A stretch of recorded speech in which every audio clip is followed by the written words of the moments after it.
Greetings, travelers. Greetings, travelers. I'm in a weird trans-dimensional space, aka my living room, while I reset up my office. So I thought you were in that movie Backrooms that I'm hearing so much about. So, oh yeah, there we go. I like it. yeah. I like it. A liminal space. A liminal space. I keep hearing liminal space, and I'm reading it a lot, and I realize that's an AI trigger thing.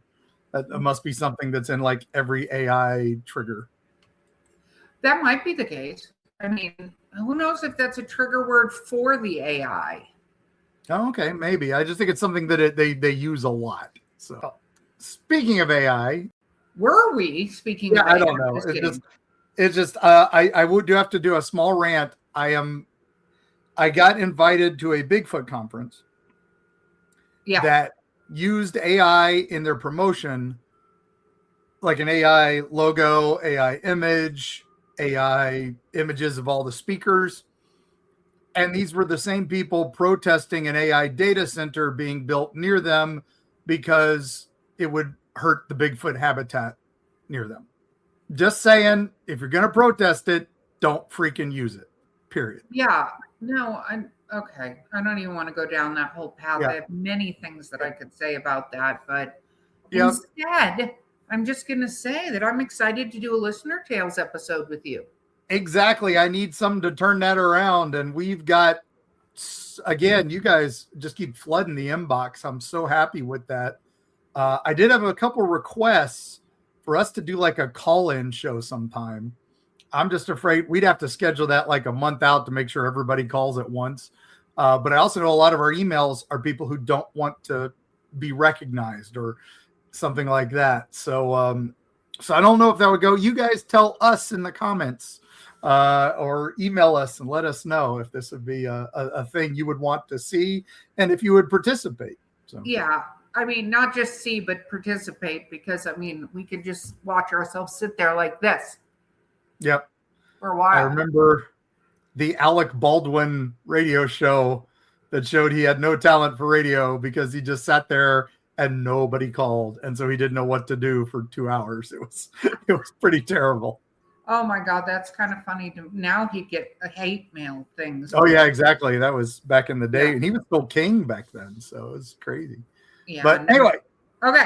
You guys sent us a ton. So we are going to try to get through them again, because I love these. These are sent to us by listeners, by travelers. We edit them minimally just in case, but we really kind of just leave them, read them live here with minimal perusal. So we are not responsible for what has been typed to us. And we are not going to, and we take it as it is. This is people telling us their appearance, their experiences. So you want to start? Cool. Yeah. All right. Oh, I'm starting. Okay, that's good. I was quitting Discord because I realized I left it on. We're a very professional show here, so let me get this going. Okay. All right. Hi, Erica. Okay. Hi, Bo. Well, hello. Oh, nice. Hi. It's me again. Well, that's mildly terrifying, but okay. It's me again. So a while back, my sister was staying at my grandparents' house. And this one bedroom, I'm actually going to be spending the entire summer there, but there's a ghost in there. Why would you go spend the entire summer? Okay, continuing. Because my grandmother, whenever she goes in there, she smells perfume. Well, I think it's two ghosts. And when my sister was in there and sleeping, it felt like something on her arm. All of her limbs were being pulled, like not off the bed, but like off of her. Okay, again, why would you stay there? I seem to have, my camera seems to have disappeared momentarily, but why would you stay in a place that has that situation? I just don't understand it. Anyway, okay, continuing on. Well, I figure out what's wrong with my camera. It went dark because of the ghosts. It's a good thing it's an audio podcast. So. Well, we do post these videos, Mark. Oh, yeah. So here we go. So all of her limbs were being pulled, like not off the bed, but off of her. So she turned on the TV and she could see something sitting at the foot of the bed.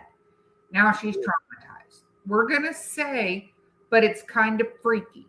If you have any tips other than smudging sage everywhere, I don't know about getting a priest to bless it because I don't know if my grandparents will let it happen or the community. I'm kind of caught in a 55 and up community, even though there are kids that live on the same cul-de-sac as us. But Mark, contact me if you have any questions. Thank you. Also, we think that it's my wife's room because an old couple used to live in there. So we think there's a wife's room because old couples used to not live in the same room and the husband wants to protect it. Also, please read my other one. Also, there's a lot of alsos here, my friend. A series of unfortunate events happened recently. First, my dad was arrested, and then I encountered that I had seizures and just a series of unfortunate events. Things are getting better. I'm just going to have to move since we don't have enough income. Anonymous. Well, Anonymous, Mark, what do you have to say while I try to figure out what happened to my camera? Well, I messaged them back and just said, hey, there are some options. Again, intention. Let them know that this is your space, not their space anymore. I also mentioned that you don't have to move. There are possibilities. We'd love to get a team in there. I think you guys are working on scheduling for that. I hope to hear back from that soon. I'm so sorry about your incidents. As someone who has epilepsy, seizures are terrible and not fun. And I'm sorry your dad had other issues. And things are getting better. I'm glad to hear. So yeah, just keep on getting better. Again, I think there's a little scary there with the things affecting you physically and your sister physically. That's a bit much. So yeah, there's definitely something going on there that should be addressed, and you don't want any my recommendation is to just go in there and tell them to leave. Yeah, that they're not welcome there, and that if they continue to be in there, you'll put them in a jar and just bring a mason jar and set it down in there and just say, unless you want to end up in this jar, you will leave us alone. And be very emphatic and sure of yourself in that, because Mark always says intention. I think a team in there would be helpful too, but telling it what you're going to do leads to a whole different level. And because I thought that, my camera turned back on. So with that said, Anonymous, we're sorry you're going through that. Absolutely. But remember, you're more powerful than it is. Yeah. And keep us posted. Posted. Please. All right. So this one was from our Discord. So all you have to do to join our Discord is $1 in our Patreon. So just plug in that. So anyway, hi, I'm new to this group. I recently joined because I need answers. Oh. My land borders a 280,000 acre military base in South Georgia, and there's a 200 acre pond a mile away into the base. I'm 50 and have been in the woods all my life, and I hear coyotes all the time, even bobcats and owls on a regular basis. 2 years ago, I heard something I can't explain, and I can't get it off my mind. Keep in mind, I've never seen anything, but what I heard that night had my three grown pits whining and scared just like me. This past January, I went into the woods to check a coon trap, and the trap was empty, but the end of it was ripped open. This is almost impossible to do, and if you know anything about traps, you'll understand what I am saying. Is it possible that what I heard that I can't explain could have ripped open my trap? Adam. Yeah. Yeah. I mean, yeah. Here's the thing I think about traps. This is my theory about traps, regardless of what kind of creature this is, right? Is you having a trap with something caught in it pretty much is dinner for something else. I mean, it doesn't have to put a lot of work. It's like the whole thing about dogmen getting deer and stuff to go into the road so a truck will hit it so they don't have to spend a lot of effort. I'm a firm believer that even a bear could rip open one of those cages if it wanted to. So, yeah, that is my theory. Mark? I think something was in your trap. Something got out. You'd be surprised. It is difficult. The reason they're bear traps is they're very tricky to get out of, and coon traps are very ingenious to get out of, but something can rip it open. A bear, many things can rip open a coon trap to get into the animals inside it. I'm sure you're aware, Adam. but it is unusual. It is unusual. Something might have gotten caught in there and a bear said, hey, look, lunch. But the sound you heard, I'd be curious to know what it sounded like. There's not much description. And a lot of things that have 3 grown pit bulls whining, that's a scary thing. That's a scary thought. So, yeah, I think your area should be looked into. I would love, again, let's send some of it North, sounds South like he Georgia. lives right next to a military base, Mark. So I don't know how much looking can occur. But whatever this is, Adam, and it could be something preternatural, completely. Yeah. It doesn't sound like it's trying to harm you. It No, sounds like it's like, hey, I'm here. Listen to me.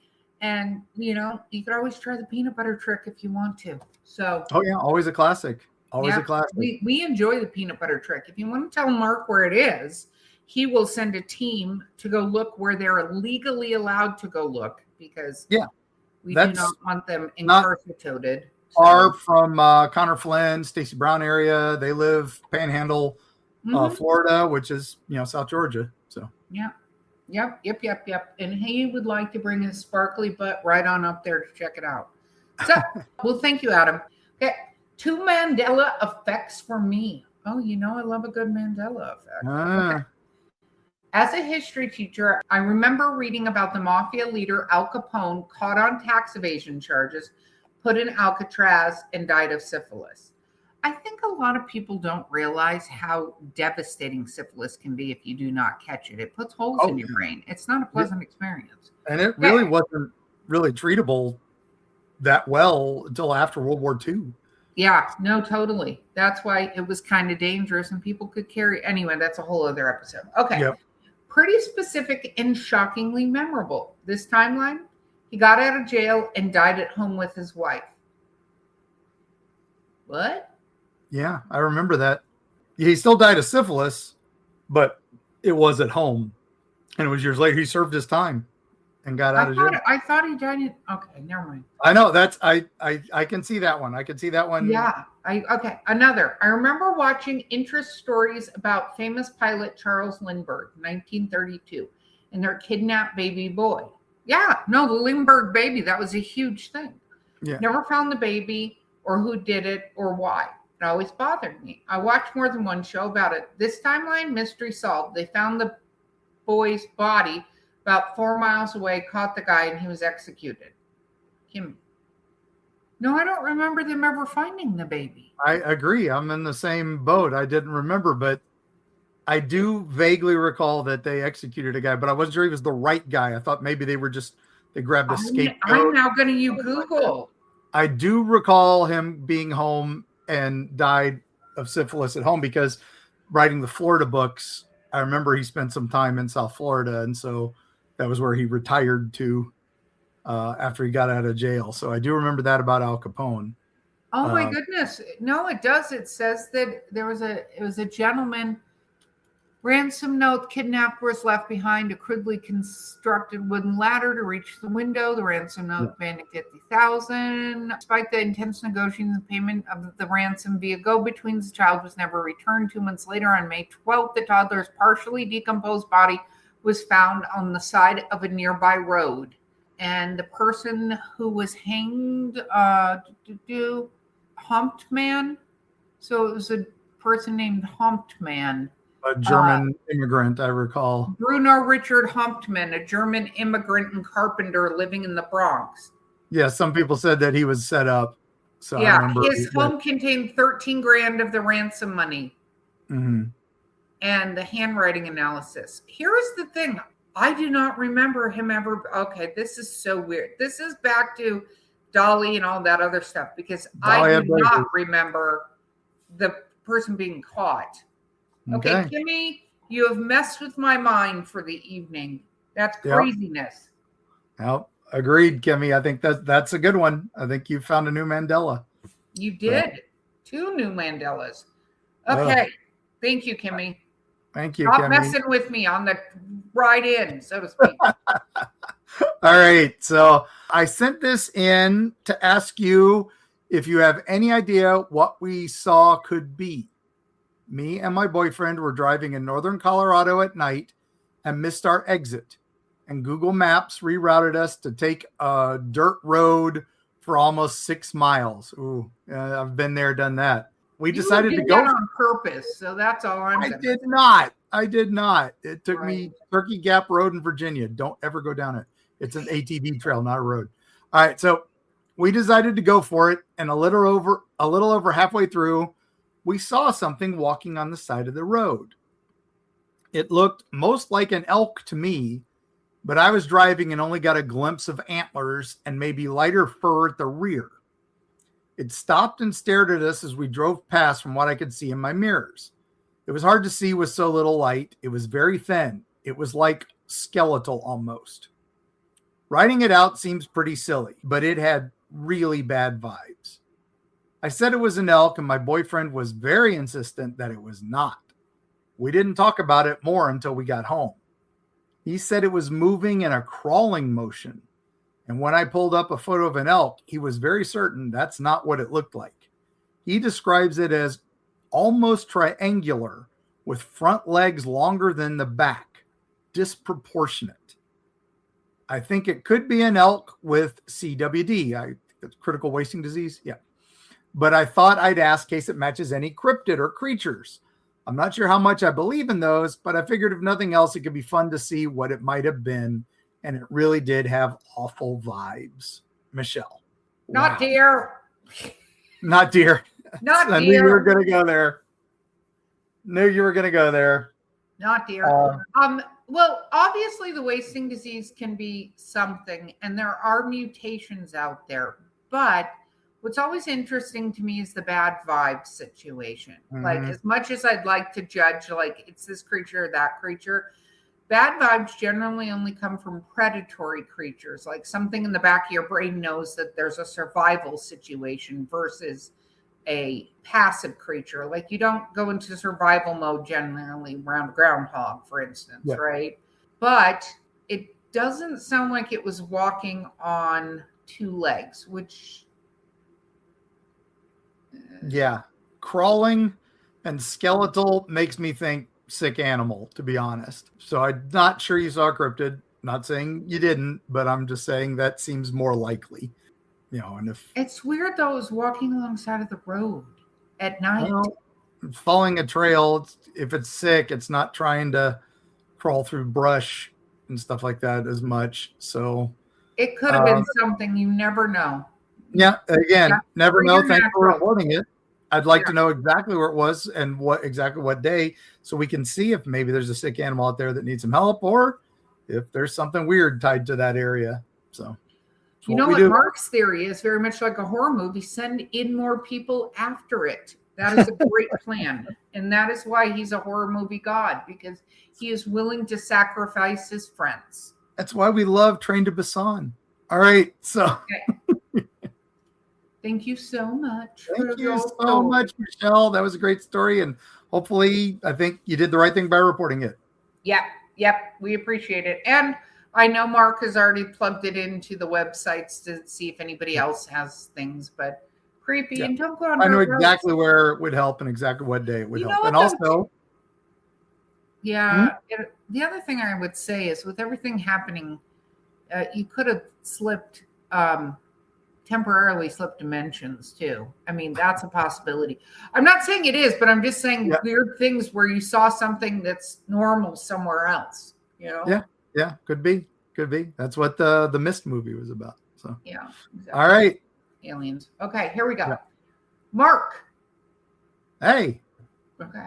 I live in Ohio and there's not much to do, and me and my friend, who I'm going to call Lucy for this story, were told about haunted civil. Oh my goodness. Why am I even reading this? This is totally a Mark thing. Okay. Me and my friend, who I'm going to call Lucy for this story, were told about a haunted Civil War burial site by my dad, who doesn't believe in anything supernatural. So obviously it piqued our interest. We waited until night to go. When we got there, we found multiple paths leading deeper into the woods by the cemetery. Upon entering a narrow path at the back of the cemetery, we found nothing at first until about 10 minutes in, where me and my friend both stopped we were 5 feet away. There was what seemed to be crawling, an anorexic, pale-looking man crawling at us. I immediately grabbed Lucy and started pulling them back while keeping the shitty flashlight we pointed in its direction. But once we got about 20 feet back, it seemed to dissipate into the darkness. But we could still hear what I assumed it was following us in the foliage. Once we got off the path, Lucy said they had seen a hand of it reaching for my leg before they bumped into me to move without freaking me out. More stupidly, I can already tell Erica has many things to say about this story. More stupidly, we decided to go down another path. What is wrong with you guys? Like, nope.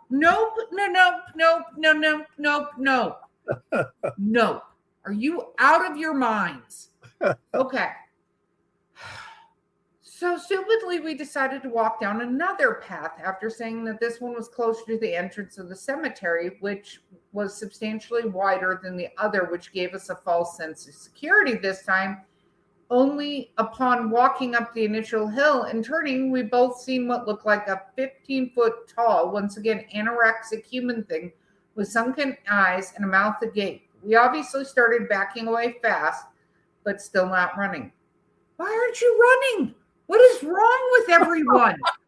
Trip your friend, Lucy, and run. Okay. I still don't know why we didn't just run after seeing it. Neither do I. But once almost off the path, we couldn't see anymore. Lucy stopped, grabbed me, trying to get me to look behind us. And by the time they got my attention, it was gone again. What they said they seen was the same. Most of the way up the tree, its fingers dug in, watching me once out of the path. I looked back and seen a pair of large black eyes with white pupils staring at me from the tree deep in the woods before disappearing. During the drive, Lucy said they'd seen a smaller one in the field running, and we'd both seen the same tall white figure standing about a football field away on the other side of a crossroads. I'm going back next week and we'll update you if we find anything else. We would love that you could help us figure out what it is. MC. Okay. MC. What is wrong with you? Seriously. I could see that coming on your face. What the heck is wrong with you? No, do not go back there. If you want to have an investigative team go out and see what it is, sounds like a rake. Do not go back there. Yeah, the creepypasta rake. I've heard more cryptid researchers start to call them crawlers. That seems to be the more preferred term because rake is basically creepypasta. Well, crawlers then. Don't go. Whatever they are. No, don't do. Well, it was nice having you write us the one time you could because you're going to disappear. So, no, I mean, seeing one small and then seeing a bigger one, could it be that it was the same one that got bigger or that you were seeing it differently? It could be very maybe scary. It was trying to scare them more. Maybe it's a fear monger trying to just hit them where they're afraid, hit them where they're scared. Exactly. Build up those primal fears. Because it sounds like it, but MC, dude, or dudette, or non-binary human, don't go back there without a proper team. This is a terrible idea. Definitely. Whatever it is does not sound pleasant. Yeah, and exactly. Never go alone, as we've just said 100 times. And it never seems go like alone. Lucy could see it more than you could. So that's, oh my God, so many reasons. And again, far off the beaten path, could be somebody living out there that doesn't want to be found and would look weird in the dark, especially if you have a shitty flashlight. Yeah, so, a better flashlight at least. A better flashlight. Bring some mace or bear spray. It's always a good thing. And just take care of yourself. Be careful. And let me know where that cemetery is. Ohio cemeteries with haunted graveyards. That's my jam. So. Oh, yes. Especially Civil War ones. Let's go get Mark lost too, because that's a great plan. All right, MC. Thank you again. So let's do one more and then we'll take the break. Sound good? Yep, sounds great. All right. So I know there are ghosts. That's a good way to start it. Thank you all for letting others know too. Oh, You're very welcome. And maybe if you're like MC, you're just going to run after them. Yeah. I live in a house built in the 1800s. It survived 2 world wars and it's seen some shit, I imagine. One of the previous owners had 2 sons who both committed suicide. Oh, well, that took Well, that sounds like a delightful vortex of hell. Anyway. Yeah. So a lot of strange stuff happens. The animals, dogs and parrots, will wake up from their naps and follow something with their heads, just as though they would follow me as I walk around. Also, before I switched rooms in the house, my brother had a room and he refused to sleep there as he would hear voices. He slept with my parents, he was a child, until the day he got my old room, and since then he has slept in that room without problems. There's also a whole floor we don't use, and I sleep in the attic. And I pass through that floor to get to my attic. Weird explanation, but it's a weird house.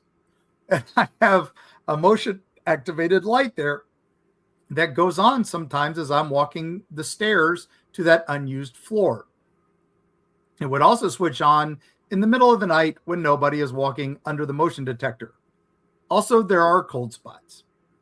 Recently, it has gotten weirder, with strange shadows where no light should be.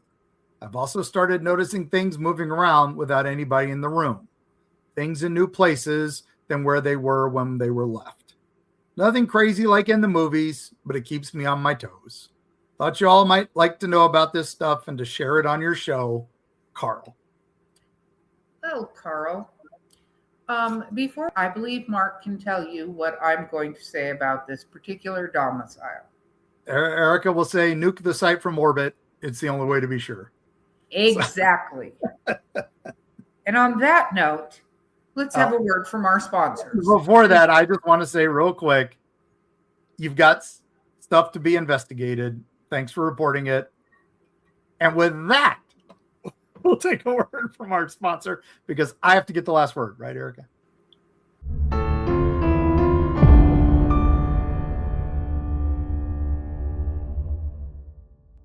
Prepare to be devoured. The Wolves of Wharton is a 6-part complete book series by Eerie Travels producer Bo Lake. It has been called dark and visceral, steamy, dramatic, and a fresh take on the werewolf mythos.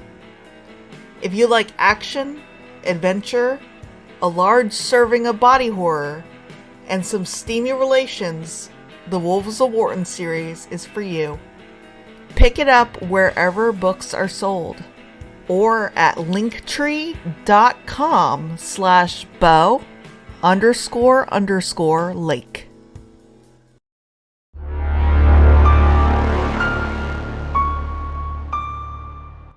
We're back. Oh, yes, we are. Okay, here we go. All right. I want to tell you a crazy friend story about me and my roommates in 2017. I think that's his crazy fried story. Fried story? Yeah, I think it does. Okay. I like a crazy fried story. Casey fried story. I'm down for whatever is about to happen. Yep. We'll see, I think. There were 3 of us living together all around the ages of 21. Oh, chug, chug, chug, chug, shot, shot, shot. No, yeah. It was somewhat of a party house. You called it. You called it. It was not infrequent to open the door to total strangers looking for me and my roommates, as we were all similar but different friend groups. This particular day, we all decided to go for a hike, and we took a few beers and joints for a small walking picnic, and we stayed way too late out there. We live next to a military base, and connected to part of the base is a wildlife refuge, and it's pretty vast. The daytime hours are posted because the military does operations past night sometimes. Anyways, we're stumbling through the dark to get to the car and see this bright green, almost comet-like object light up in the sky, fly overhead. Then it stopped, changed directions, and flew back where it came. Motionless, we all stood there in shock until the sound of keys fumbling against the door sent me out of it, and my friends nervously piled in the car. We didn't talk about it the whole ride home. Days later, one of my roommates suggested we get stoned and play music because it was raining pretty hard and had nothing to do. This was during the Mac DeMarco era, with a lot of people had rediscovered synths. So we were into making some pretty weird music. I'm not a musician, so I thought I was making music, but I was probably stoned and beating the drums while my friend did his thing. The sound that came from our house probably sounded like something out of the Steve Miller Band's Fly Like an Eagle outro or Pink Floyd's Any Color You Like. We were very into that kind of sound. Suddenly, somebody was beating on the door, and I mean beating it down with intensity. Anxiety of the copious amounts of weed we had been smoking set in, and we literally army crawled into the living room, looking through the large window of our living room to see two people standing there dressed in black, except for a yellow shirt under their jacket. I collected myself mentally and physically off the floor and opened the door. Off the floor. I love it. The man was about 6'5" and the woman 5 foot, standing in front of me. He was black, skinny, and had long, neat dreads, wore sunglasses, black boots, black cargo pants, and a black shirt tucked into a full tactical belt, and a long black leather trench coat. So he's from the Matrix, basically, is what you're telling me. Sounds like. She wore the exact same thing, except for instead of a black shirt tucked in, was yellow crop top with a poke ball on it. Yeah, Pokeball from Pokemon. Yeah, I know what it is. Okay.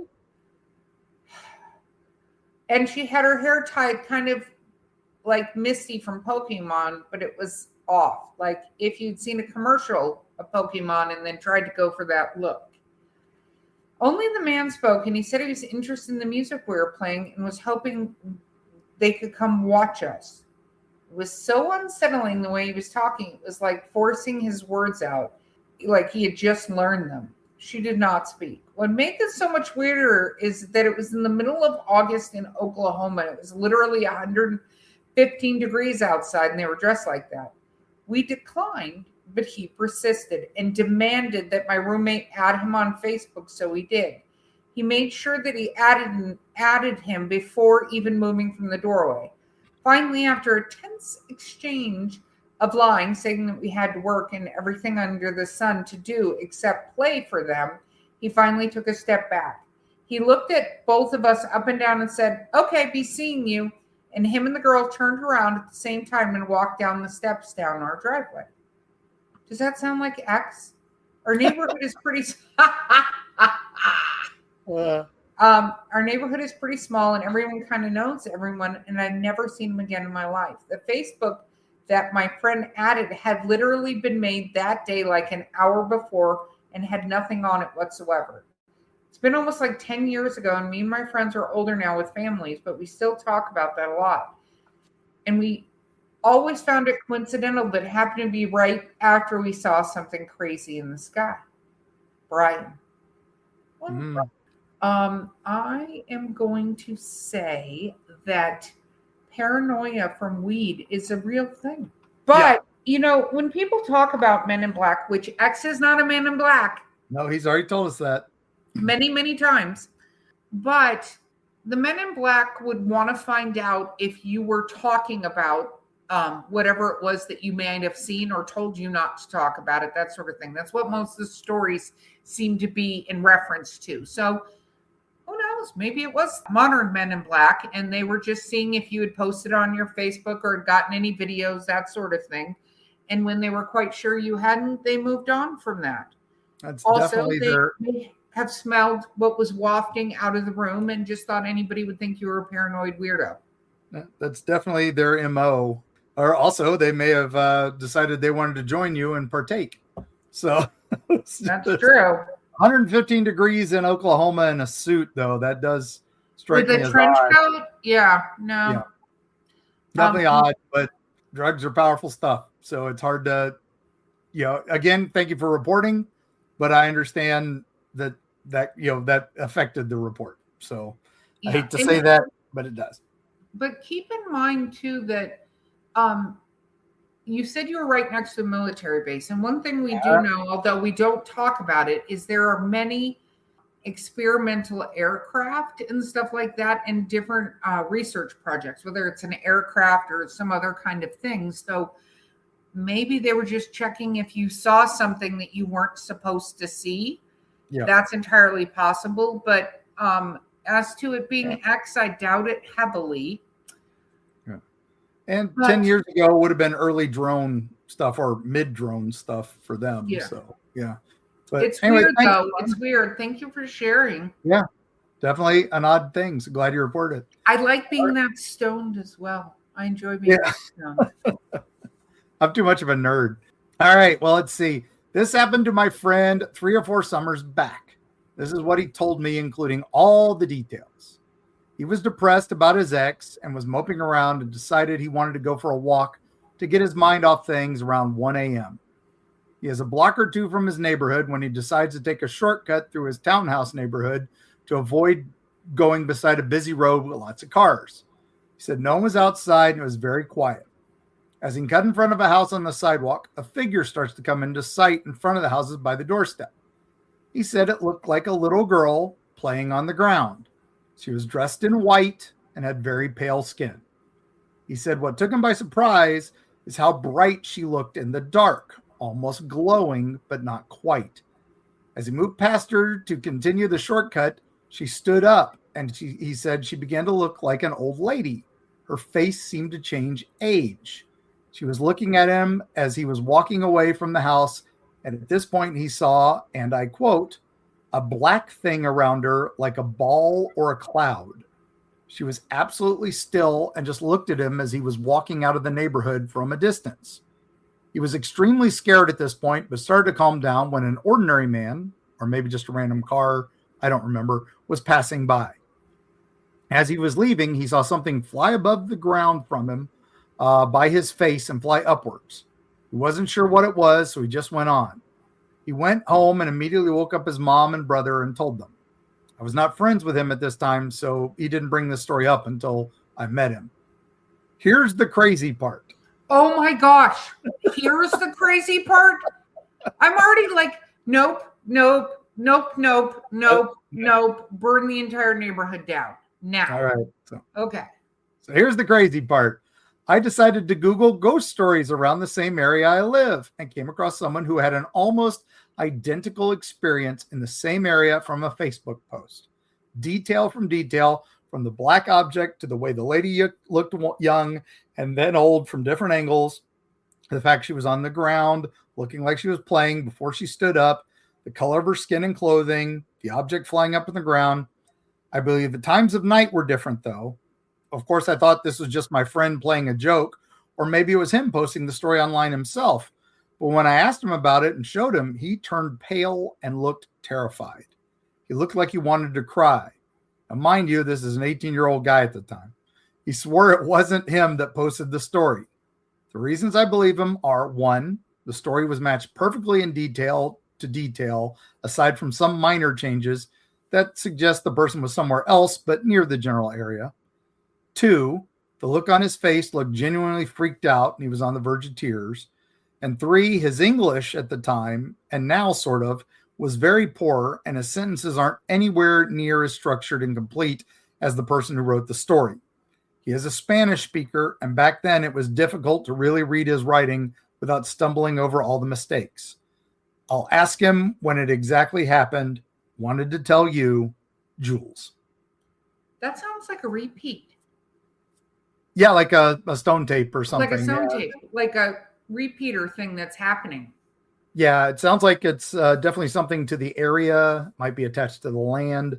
And I like that it's young, then old. So it's someone's been there a long time. Yeah. And probably are still there.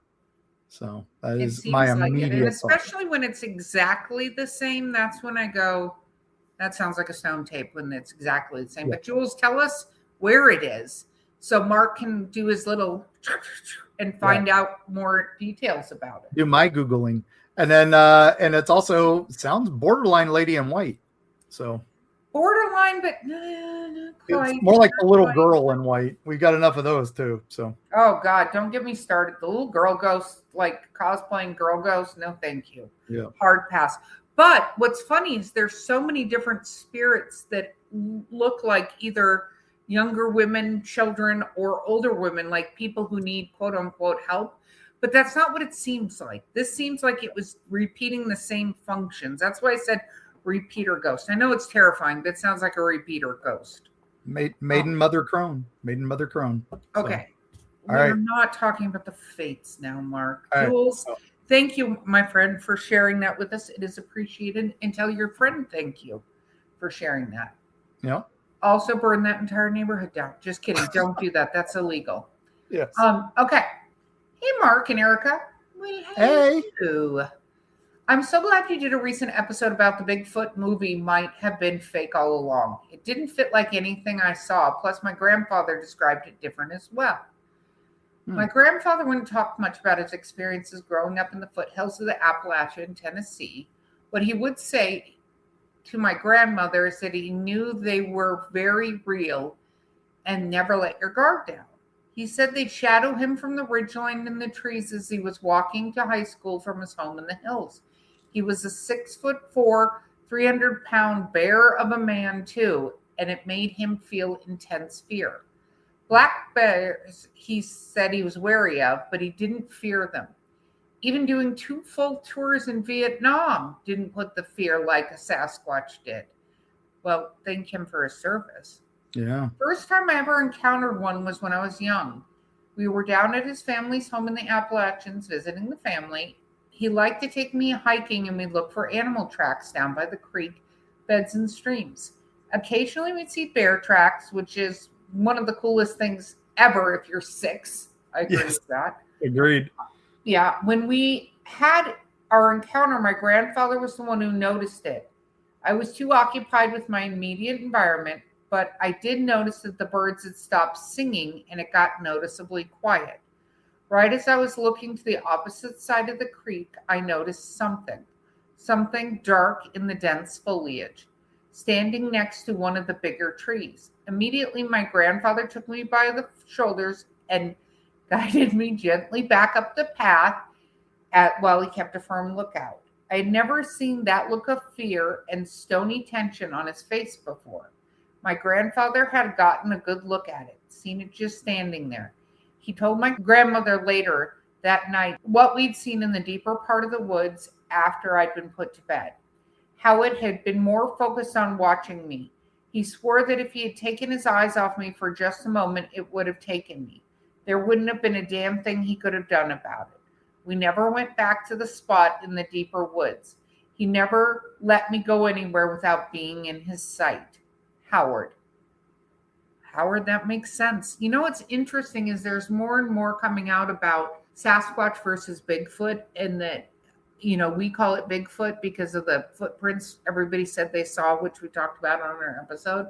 But I believe there are definitely things out there, and that sounds terrifying. And if your grandfather at 6'4", 300 pounds was that scared of something in the woods like that, I follow his lead, my friend. Follow his lead. Yep. Yeah. No, I agree. That sounds like you saw something that was, again, I agree that it doesn't sound like Patterson-Gimlin. Most sightings don't. And that's why I'm glad we're moving on from that and moving into this next era where the people who have seen weird stuff can talk about it. And again, Sasquatch, to the Cherokee, to the others, it's a spirit that guides them and lives with them and works with them. And it is not a monkey in the woods. No, it's true, but it kind of makes me wonder what the grandfather actually saw. And was it Sasquatch or was it like a dog man? Because the idea that it would steal a child seems more predatory than I know. But if the grandfather felt that way, I just go, that's a little different than normally what people have talked about. But who the heck knows? Who the heck knows? And again, that scares us. That the unknown scares us, and that's why he was afraid. So, all right. Well, thanks, Howard. Appreciate that. Yes. Thank you. All right. Okay. Greetings, travelers. Greetings, travelers. I am a huge fan. Yay. I don't have anything dramatic to share, but I think I've realized that I've had several glitchy things happen to me over the years. I don't remember how many glitches I have encountered in my life. Some have been visions or dreams, maybe my subconscious telling me something I didn't catch while awake. A little bit about me. I'm a 29-year-old Mexican, and I now live in Vancouver, British Columbia. Okay, here I go. First mini glitch or vision that I remember was when I was around 7 or 8 years old. I was living in Mexico, and me and my neighbors were playing soccer on the street. We used to do that when it wasn't dangerous. It was about to get dark when we saw two weird lights in the sky chasing each other. All my friends and I saw them when we looked at each other, and we freaked out and fled to our homes. Obviously, my parents told me I was being dumb, and we never spoke about it. I know it could be a lot of things, but it was around 1995, and my city didn't have a big airport at the time, Morelia, Michoacan. So I don't know. That is, we saw some weird things again. Second vision, I was around 15 years old. We were camping with my high school group at the top of Mount Paracutin. We were lying down on the grass, and it was around 11 p.m. I was with my best friends at the time. We were watching the stars. There were so many and so bright. When I freaking kid you not, they freaking started moving in weird patterns. I looked to my friends and asked them, "Are you watching this? Is it me?" And they clearly were watching it because we all felt really scared. Okay, I admit it. There was alcohol involved in that trip, but I didn't drink at the time. I have tried to speak to my friends about the incident, but none of them seem to recall it, with the excuse that they were drunk or that they don't remember. I mean, my whole high school class was there, about 25 people maybe. I don't remember what I did after that. I think I just went to bed afraid. I just remember they moved in a weird pattern like an S. This has been the most terrifying thing I experienced in my life so far. Wow. That would be terrifying. Yep. I agree.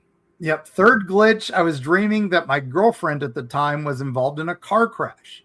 I was sleeping with my girlfriend at the time, about 18 to 19 years old, when I woke up crying about 4 to 5 a.m. about her being in a car crash. She was beside me, so she calmed me down saying it was just a dream, and yes, it was. Later that afternoon, it was raining a lot. She was driving to university when, yes, she crashed. Nothing bad happened besides some vehicle damage, but still, that dream was really vivid, like I was there watching the accident. It's a memory. It's more like a memory, not like a dream. Oh, that is bizarre. Yep. It goes by hand with my fourth mini glitch. It involves the same girlfriend. This time, it's last year university, so I'm 22.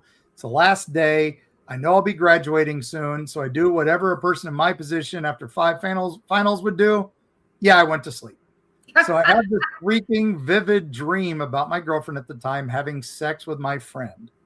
This dream is, again, so vivid. I'm in the room, and I don't know why, but they are having sex. I can hear them. I can feel the heat of their bodies, even smell them. It was disgusting. I woke up about 6 p.m. I'd gone to bed like 3 p.m. It was a long nap. And she was there chatting on her computer. So I tell her about the dream, and she tells me basically I'm being silly for my behavior. I did ask her after I woke up, "Are you having sex with X?" Hey, X. Not XX. Yeah, all right. Well, who knows? All right, so she felt offended and didn't speak to me for a while. I was okay, played video games, and then she went out with her girlfriend. Liar. My curiosity was big, so I did open her messenger and read all the lovely full sex loving messages between her and X. I confronted her, blah, blah, blah. We broke up, etc., etc. Again, this dream is a memory. I can even remember the bedding colors, etc. Wow. Yeah. All right. That is amazing. That is a really cool ability to have, not on those topics, but it's a cool ability. Yeah, definitely.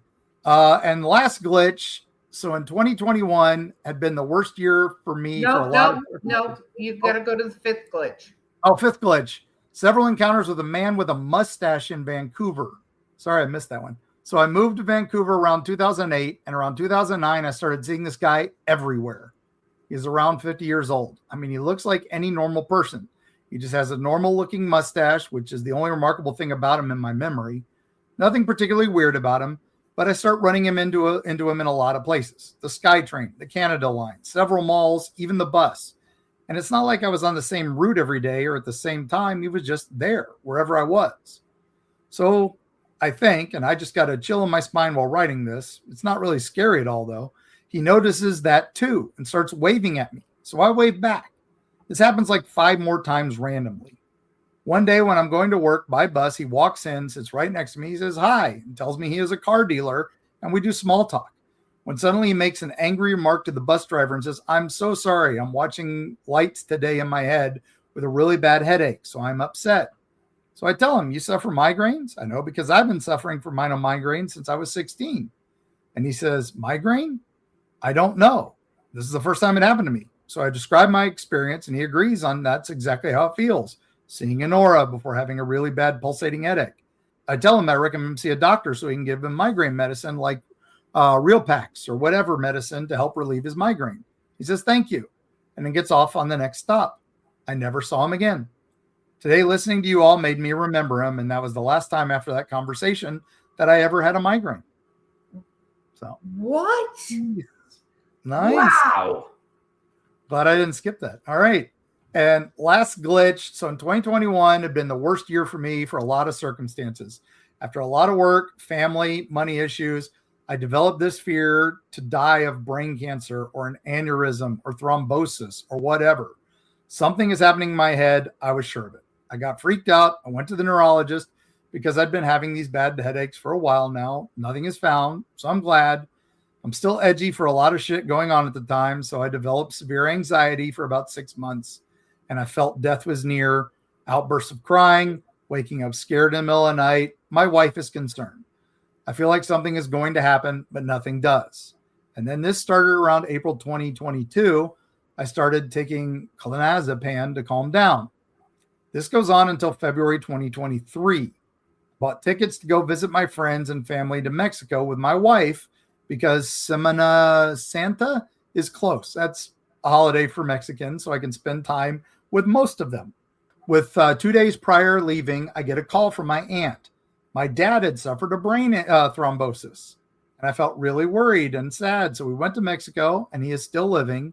He can't move his right side of his body really well, but he is alive and better now. After that, I don't feel the fear of something happening to my head anymore. The point is, did I attract that?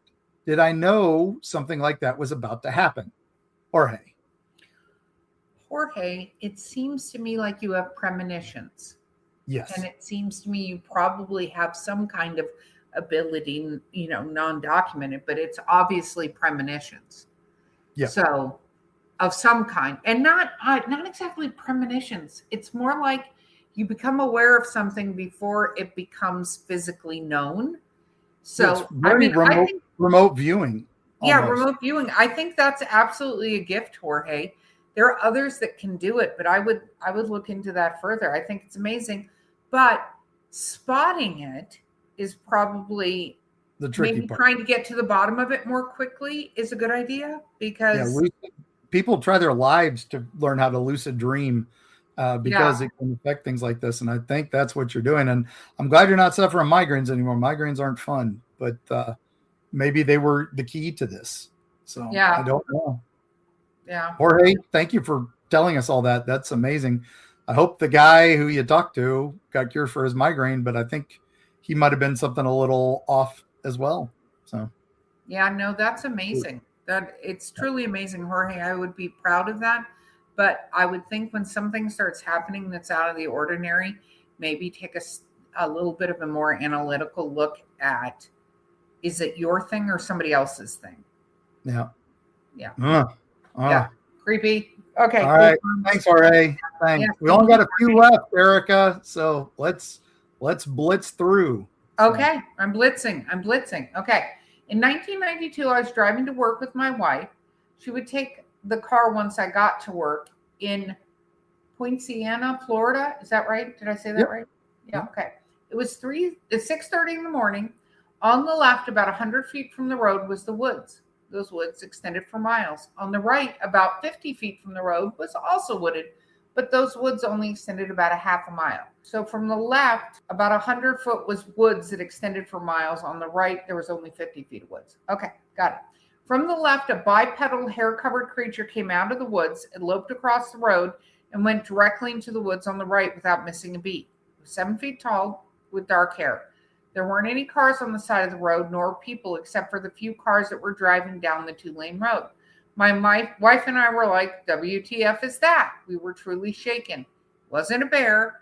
Nobody can tell me Bigfoot doesn't exist because I saw one with my own eyes. Scott. Welcome to skunk ape territory, Scott. Yep. It's something. I think the theory is it doesn't just look like an ape man, like a lot of people said it's a bipedal gorilla. Definitely looks like something, and it's scary. But I love that it was just like, "Sup, walk across." Just walk across the road. Did he look both ways before crossing the street? That's my concern. But yeah, it's Poinciana is an area known for sightings. It's also a bear area. It's also other animals area. But thank you for reporting. I already put that on the BFRO database, so I'll admit that. No, creepy McCreepy, and Scott, something does exist. It really does. Okay, Mark, this starts with you anyway. Oh yeah, Mark. Hey, I just heard you on Beasts of Britain. Oh, thank you. I do love being on that show. It says, I wish you were on more often. Heck yeah, I agree. Tell them that. Don't write me. Tell them. All right. I simply had to email you that my mother and stepfather saw an actual ghost car. Oh, I'm in. Tell me where it is so I don't go there. They were driving home after visiting friends. In the UK, the back lanes are really narrow and winding, only often wide enough for one car. Not only that, but the lane they were driving on was very level land with a river on one side and a ditch on the other, each with high banks. It was dark and raining very heavily.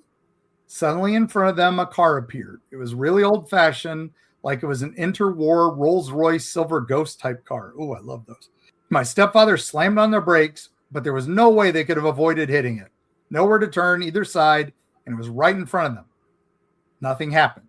No crash. They got out of the car, and there was nothing there. They had both seen the same thing. Hope to meet you sometime if you come to the UK. I'll make you a great fish and chips, and you can stay in our haunted inn in town. Stacy. Oh, Stacy. That's nice of you to invite Mark, but I will. He can stay in the haunted inn. I will stay in the not haunted inn, but I do want the fish and chips. Yeah, agreed. We will all have fish and chips. I talked about it on a recent appearance that it was the one food I miss truly having good fish and chips. There are some pubs around here that do okay, but I miss the good stuff Oh, me too. Okay. All right. Well, thank you, Stacy. And as soon as we can go on our international travels, we will. I'm more likely to be over there soon than Mark, but I can bring a picture of him if you bring me fish and chips. I've healed up and can fly again, so maybe. So maybe. Okay. Last one, Mark. Here we go. Hi, Eerie Travels team. Hello. Hi. I wanted to share something that happened to a friend of mine this week. It was something so bizarre that I'm still trying to wrap my head around it. They asked me to pass it along to you because they also listened to your show and thought you'd appreciate how strange this encounter was. I already don't like any of this, and I haven't read past it. So here we go. A few nights after their recent UFO sighting, they said they were visited what they can only describe. What? Where? Okay. They had a recent. Did they have many UFO sightings? I feel like I missed the beginning part of this story. Okay. A few nights after their recent UFO sighting, they said they were visited what they can only describe as a man in black agent. Except this one looked almost exactly like Nicolas Cage. That's pretty cool.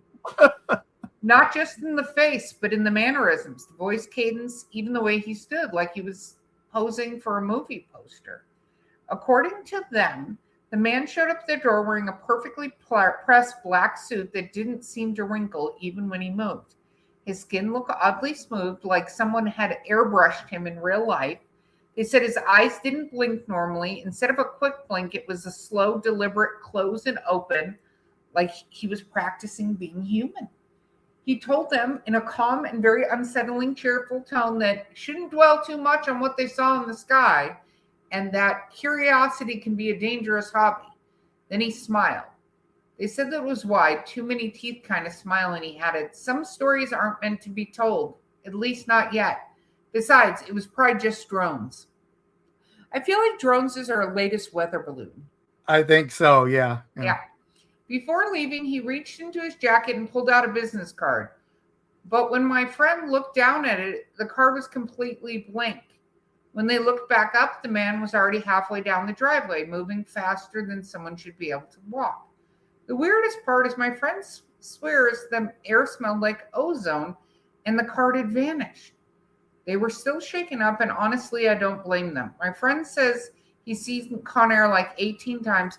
So have I. I love Con Air. Steve Buscemi in Con Air is one of my favorites. Okay. Oh, yeah. And knows it wasn't some impersonator. It was Nick Cage. If you think this would make a great segment on your show, feel free to use it. Maybe somebody else has had a celebrity Men in Black story. Thanks for all the eerie work you do, a listener. I love that it was Nicolas Cage. This is creepy as hell, but I love that it's Nick Cage, and it sounds like it's like cool old school Nick Cage and not Redfield vampire Nick Cage. I think it could be Nick Cage promoting Spider-Man Noir. This sounds like he would just show up at people's houses and do it person by person, because that's the kind of thing he would do. That sounds like a very expensive campaign, but listener, that is a fantastic story. I need the first paragraph clarified, however. The one that involved a few nights after their recent UFO sighting.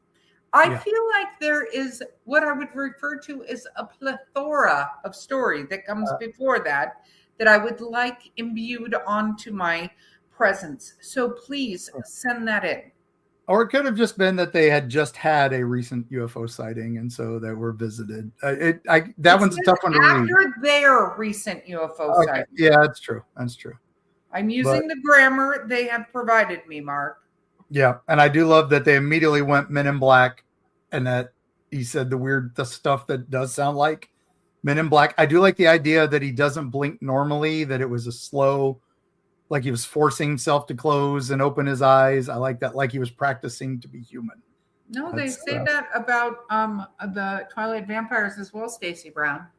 No, yeah. I think they say that about Nicolas Cage too. Mm-hmm. So Nick Cage, if you want to come on the show and talk to us and tell us if you're Men in Black, well, we'd or love don't even tell us you're Man in Black. Just come on the show. That would be cool. Cool. We'll talk Con Air. Erica's seen it 18 times. I think I've seen it once. I've seen it a lot of times because it's one of those movies when it comes on. I like rewatching movies like you do. Yep. It's one of those movies that when it comes on, I like to watch it because Steve Buscemi's character in it is kind of amazing. And then they completely destroy the Vegas Strip. Yeah. It reminds me, every time I see movies like that, it reminds me of Hancock, where he destroys things and then they send him bills because you're like, great, this plane full of ex-cons that need to be safely landed. Well, actually, how about instead we let it crash in the desert? Because, but no, we let it destroy an entire Vegas Strip. Yep. Well, I used to get it and The Rock confused the movie, not the actor. So I love that movie too. That's a watcher. Yeah. Okay. Yeah, give me Sean Connery as James Bond in prison any day. Anyway, wow, travelers, we made it to the end. Thank you. Yes, Jess, thank you for filling the inbox. I need more. I have to say, I wasn't nearly as terrified this round. So you guys out there can do better. Oh, wow. You're calling for it? Gauntlet thrown. It's been a while. Oh, geez. All right. You heard him, folks. You heard it. She wants the good stuff. So if you've been storing your terrifying tale, now's the time. Ooh. Yeah, don't hold out on me. Yep.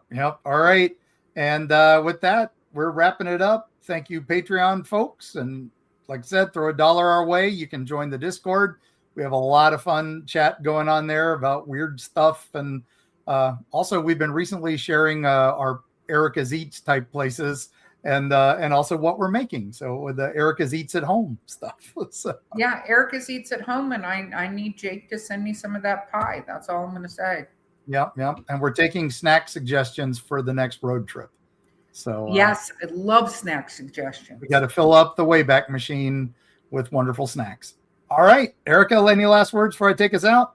No, other than send me this story that involves the latest UFO sighting. That's all I'm going to say. So, Go for it.